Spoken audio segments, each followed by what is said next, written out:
Alright, hey guys, today I'm going to show you how to install the fuel filter kit on the F15 X5 diesel. Let's take a look at that.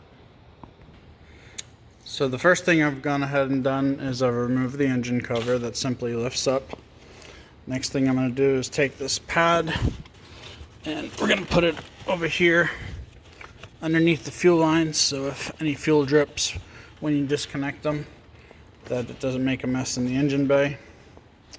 Next, we're going to walk over here, and you see this flimsy piece of steel right there? We're going to push that down so it's flat.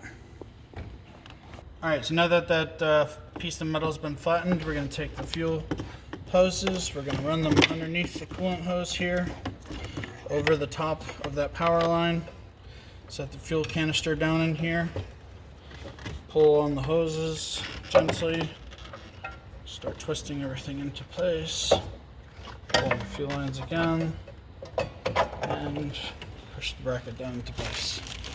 In this bag, we've got 2 nuts and anti-abrasion material. I'll show you what you do with that.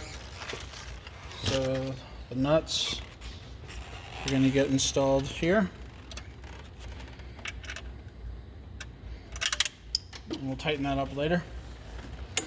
And the anti-abrasion material slides right over this. The long hose is going to go over the top of the short hose, and you're just going to pull this down to keep it between the intake pipe and the hoses.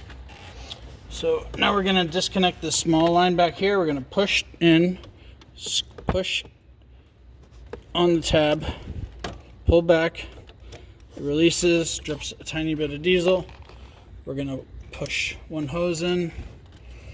We're going to take the long hose.